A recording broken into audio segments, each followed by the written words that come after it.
Okay, today we're changing the clutch kit in 700 HDX Prowler. It's a little bit more time and effort to get to the clutches on these compared to some other models, but here's a quick rundown of how you do it. We remove the seat. There's a couple bolts you'll see in the front that holds this plastic liner on. You don't have to pull them all out, but just the front ones allow you to get in underneath here. And then what we did is remove the center floor pan console here. And then we've taken out all these bolts for all the way around the floor. If your machine has these plastic kicker panels, you should just have to be able to take the bottom two out and just carefully bend this up, and that should allow you to get access to everything you need to there. Alright, so now what we did is we removed the floor. The easiest way on this one is to actually grab the front part of the floor and pop it loose, because it'll kind of get caught up under this ridge here. And once you get that popped loose, then come over to the back side and pull it out, and then you want to pull this side up and out, and then pull the seat or the whole floor out one side or the other. And then what we did, there'll be a gas tank bracket holding this down, and also one in the back. We've unbolted those, took the gas cap off so we can kind of move the gas tank in a little bit so we can move it up. That'll give us enough clearance to get to the clutch covers. One other thing to watch too is when you're doing this, just make sure this wire here can get kind of tight. You can either unplug it, or there might be a cable tie holding it on. Just kind of watch for that so you don't damage anything. Also, any fuel lines that you're not breaking or pinching those off. Okay, so here's your clutch cover where your clutches are going to be hidden. Just take all the bolts out. Make sure you keep track of what sizes on this, or what size the bolts are. On this one, I think the two longer ones in the back, but it might vary by machine and model. What you do is, this one's already been broke loose, but just gonna pull it off. You'll just have to kind of wiggle it out.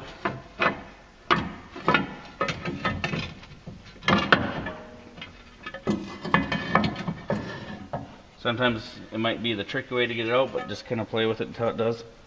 Usually you can reuse this gasket. It might fall down and stuff, but usually you can reuse that. And then what you'll see is this is going to be your primary clutch, or the drive clutch, which is on the front of the motor. This is your drive or secondary clutch, that's on the transmission end of it. And to get to the next step, we're going to have to remove these bolts here, and that'll allow us to get in the internal part of the clutch. Okay, so now we're going to we've removed the nuts, we're going to pull the primary clutch off. And the best way to do that is just hold, your thumb or fingers on this inner part so the rollers don't fall out, and grab it by the back. Pull it off and set it down on a clean surface. And then to get the secondary clutch off, all you gotta do is, where you got the nut off, you just pull it off. This might come off with it. This is the shaft for the primary. Just pull it off. Just pull it off towards it. So when you got the clutch on the table here, what you want to do is, if you can slowly pull this out. The things to watch on this is these plastic pieces can fall off. Make sure they're in good shape, they're not melted or anything like that, and just set it aside. That's where we'll reveal the stock rollers. You just pull these out. These are a one-piece roller, so you can't change them in and out. So all you gotta do is just take all these out, and then when you get done taking them out, I'll just dump these out real fast. Then what you want to do is you want to take the weights that were put in your EPI kit, and on these you got to watch. Sometimes they'll be all the same gram weight, sometimes they'll be 4 of one and 4 of another. How you tell is usually they're individually bagged in the clutch kit itself, but then you can always double check, and there'll be a number stamped on the inside of the weight, and just check and see, like these 4 are one size, these 4 are another in this particular kit. But either way, you just take the weight and you slide it in. There's going to be a lip on one side, so just make sure you push it in on the open side, and just push the weight all the way in. Just make sure it's all the way in like that. It's tight against the lip. Drop them in. You repeat the process for the other 8 weights, but the biggest thing is, just remember, if this has 2 sets of weights in it, go every other one so it stays balanced all the way around. Alright, so when you got the secondary clutch, we put it in our CCT 510 tool, which is a really good tool to be able to do this safe and nice. But pretty much what you want to do is, on the top of the helix, I got the tool on there already, but there's different holes in the helix. They're normally labeled 1, 2, 3, and 4. I always like just to mark those, and that way you know what hole it came in originally. And then also look, there's an A, B, and C spring down here, and usually look in this one. This one happens to be in the B1 hole. But then what you want to do is tighten the collar down on the tool just enough to where you can get the snap ring off, or it takes the tension off the snap ring. Take the snap ring off, or loose anyways. Then you just slowly back this off. One other thing to kind of pay attention to is when you're putting this together, kind of look at the helix. That's this big aluminum piece here, and here's the plastic buttons that it slides up and down on. Just make sure you notice what size it's sliding on. You know, it should be a direct replacement but if you wind the spring the wrong way or something, you can get it on this side. So just be paying attention to, you can mark it or do whatever you want, kind of go from there. Alright, so now we're putting it in the EPI spring. It'll tell you in the instructions of what hole to put it in. So just make sure make sure the tab is seated all the way in the secondary clutch, and then put the helix in the right hole, compress it down. Just make sure you keep track. There's a keyway in this helix, and I find it easiest just to take that off, start lining up, and as you crank it down, make sure you line up the shaft with it. And then there's just a little spot, push it down in. As long as it starts down, that should be good. You don't have to push all the way down, just so it's just under the snap ring level. And then as you tighten it down, a lot of times it just go with it. So then what you do is just tighten up this. It should go fairly smooth. If it starts binding up one way or another, something might not be square in the tool or something, or depending on how you're pressing down, just kind of watch for that. Sometimes you got to wiggle it around a little bit, and it'll turn loose.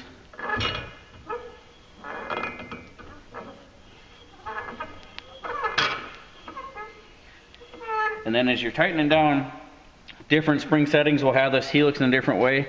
Sometimes it might be back here, so you might have to move this a little bit once you got the keyway in there to allow it to line up.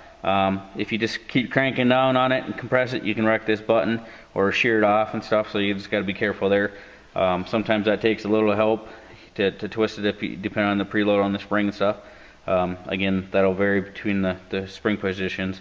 But once you get that, you just crank it down. This one's going pretty close, so we'll get it close and just turn it like that.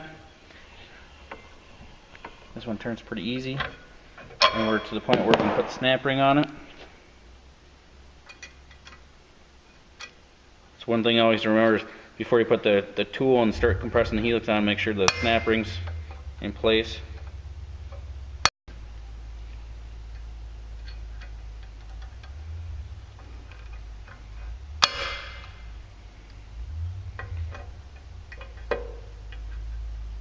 And then there's also just a little cutout in the helix. I don't know if you'll be able to see it in the camera or not, where there's a little groove set up for the holes to the snap ring to recess in.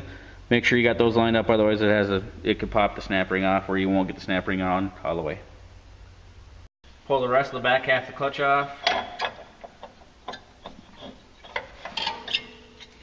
And I've already removed the bolts out of here, but there's usually 3 bolts that hold this on. Pull that off, and then you get to this part where you got to do a couple things. First, you want to pull off the vent lines, loosen the clamps, pull those off. Just leave them, once you get them loose, do it. You want to pull them off before you get all the bolts loose, though. And then it's a matter of taking out all these bolts. There's a whole bunch in here, and on this particular model, there's a couple underneath that are a little bit tricky to see, but you have to get those off. Once you get them loose, you really got to pay attention, because some of them will have different lengths and different sizes to them. One little trick I learned, it's not draw to scale by any means or anything like that, but I just take a piece of cardboard, poke some holes in it, and kind of in the general area where that bolt is. It's a quick reference, especially on a big build like this where you got a lot of parts and pieces apart on the machine. It's one easy step to that way you don't have to remember that much more on that. But when you get all these loose, you end up pulling this off. We already drained the oil. Make sure you drain the oil first. And what I like to do is lay some rags down in here to catch any more oil, to keep it out of those skid plates and stuff. And then you'll just have to slowly pull this off. It might help to actually twist this a little bit here and there if it seems like it's stuck on there. The gasket on the back side will normally have a new part number for the gasket to order from your Articat dealer on it. If it's brand new, you might get lucky enough to where you might not rip the gasket, otherwise you have to replace it. So once you get to the point where you got all the bolts out, just carefully pull out on it. Again, try to save that gasket. Sometimes you can, sometimes you can't. If it seems like it's a little stuck, you might have to give it a little tap or a little with a rubber mallet or something to kind of break it loose. And then sometimes it helps to spin the shaft a little bit back and forth. This one we got loose. And then it's just a matter of trying to work it out of here.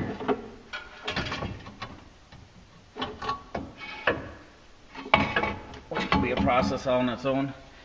The one thing to watch here is this one has the one-way bearing in it. It's right here. This time it stayed in this hub. Sometimes it might stay on the machine. The biggest thing to remember is on this one, there's a green dot and it says outside right there. You always want that so when it's on the motor, you can actually read it so it's facing out on the outside. So remember that if you put it in the hub and put the hub on like this, you won't actually see it, but that way when you get it bolted on the machine, it's facing right. It's a little bit confusing, but if you do put it in there backwards, you're going to have to tear the whole thing apart again and redo it. So just one thing to really pay attention on. I'll talk about that in instructions on the machine too. So other than that, what this does is it gets you access to the wet clutch is right there. Okay, so when you're taking this nut off, on most models it's going to be left-hand thread. Again, it would normally reference that in the instructions, but just kind of double check, look at the threads as you're taking it off or before you take it off. But this one was left-hand threaded. So you take it off, the nut, there's no washer or spacer or anything on this one, and you slide it off the shaft.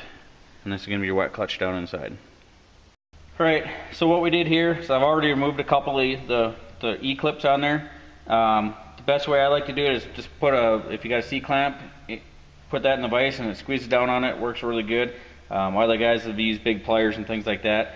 You basically just want to compress it down a little bit because these plates are spring loaded, just enough to get this clip off. You don't have to squeeze it major or anything like that. And then I always like to take a paper towel on this. It makes it a little bit harder to see, but then I just take a screwdriver, pop these off.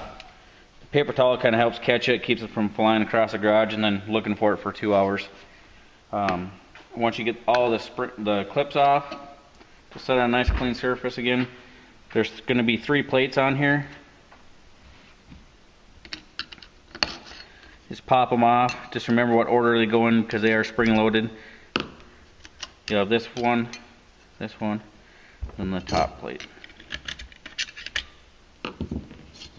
Again, just set those off to the side. And this reveals the clutch you use and the wet clutch springs. The springs are going to be what we change.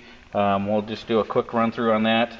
But what I like, this is a spring tool. Some of them are made out of wire. Some you'll use a needle nose pliers, snap ring pliers, different things to pop them off.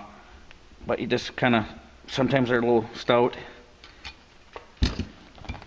You just kind of pull on them enough and they usually kind of work their way out. And you just repeat that for the other ones. We'll pull that off and then we'll show you how to put them back together. So what we did is we took all the stock springs off here, off them, unhooked them, and then we slid them off these poles that they're sitting on and just put them off to the side. And then we hooked all of our springs in first like this, and we started hooking the ends into each end like they would be from the factory. Usually the first couple are really easy to do. It's the last one that gets pretty tricky. It will take a little bit of patience and some time to do it. But the biggest thing is just get them hooked in there. Sometimes it goes really easy. Sometimes you'll be doing the last one and it'll blow apart on you, and you got to start all over. But you just got to kind of twist them just right, and when you do that, they'll get in there and then go. If you have a lot of issues, you can take one of the springs off, switch it around. Sometimes the ends are curved just enough different on the other ends that might make it easier. And sometimes you might have to just 4 or 5 times just to get it. You got to try to keep everything else as flat as you can to go. Like this one's being a pain, they just popped apart. You just got to keep going at it and trying it. If you're having lots of issues with this one, put that one on first and then try another one later on. So we'll switch around and get it back together and show you how to put it all together. Okay, so now we wasted some of our patience, but we got all the springs on there. And then you just slide it, carefully pick them up, slide them on the post here. Just kind of work their way down.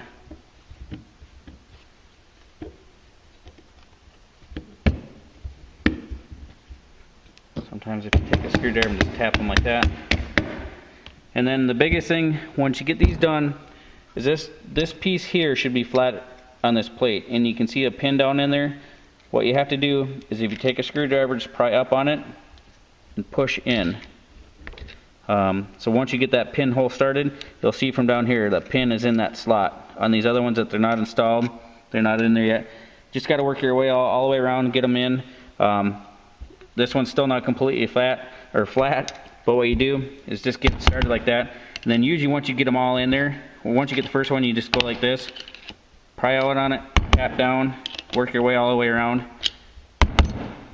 Doesn't take too much effort usually. And then you got it. And just double check them. See, now it's sitting nice and flat on there. Pins are all the way through, all the way around. So you're good to go. Then what you want to do is take your 3 plates that you took off earlier.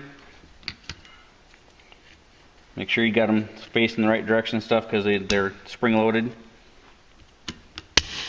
Snap them in there. And then just like you took them off, just put them in this in a C-clamp, or if you got a big vice grip or anything like that, kind of works too. And just put the clamp or the clip on. And I like to use the pliers just to catch that edge. Slide them on, make sure they're fully seated where they're supposed to be, and just repeat that process for the rest of it, and you're done with the wet clutch. So when you got the clutch completely assembled, ready to go, all you gotta do, slide it back on the shaft.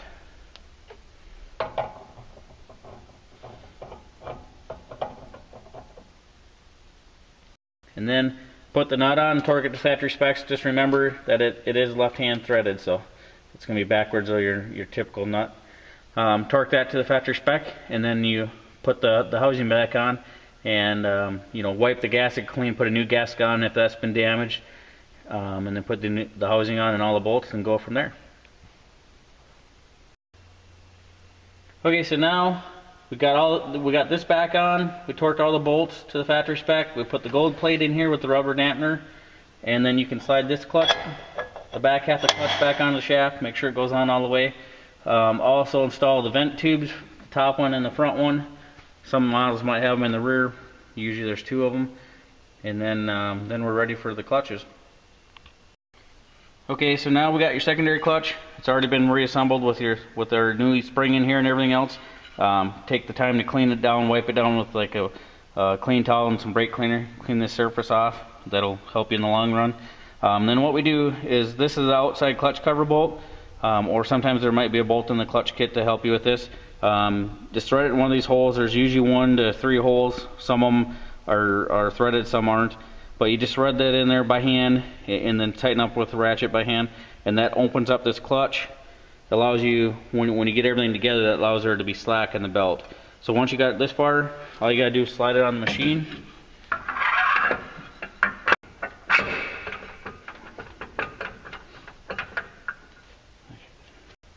Alright, so we got the clutch nut all the way on the shaft. It's kind of sitting there right now. Before, on the Articats, before you can put the clutch all the way on, you want to put the belt in there. Otherwise there's not enough room. Most belts will have an arrow like this on there. If they don't have an arrow, just make it so you can read the numbers or the letters from left to right like you normally read them. And that way you know how to put it on. If you ever take the belt off again, just make sure you put it on the same direction it came off. So then you just, with that bolt in there, that allow it to have some extra slack, you just reach it around here, and then it's just a matter of getting sometimes the belt will hold it up in there too. And then you slide it on. Once you got it on all the way, you put your nut on, and just torque that to the factory specs. And then what you want to do is leave this bolt in here, because you want your belt nice and loose yet, and install the shaft that came off this primary clutch.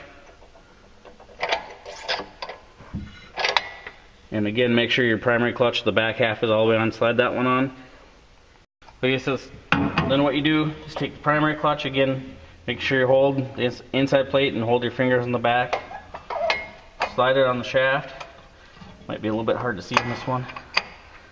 And then push on it, and you might have to wiggle it back and forth a little bit. There, it's on.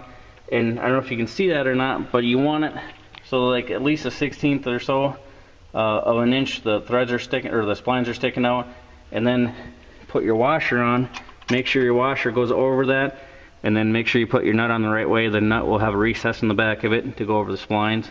So then you just thread that all the way on, and don't let go of this inner part until you got it tight on there. You might have to wiggle the belt up and down a little bit, and that'll allow the clutch to go on farther.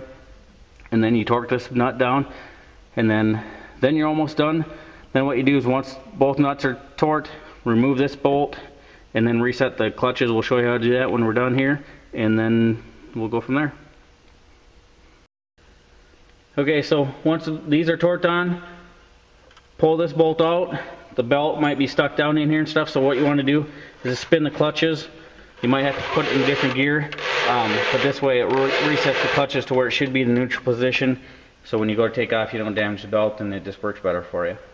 Then from here it's just putting on the clutch cover, torquing on those. Make sure you get your gaskets in good shape so you get a good tight seal that way, and then assemble everything else and put it together.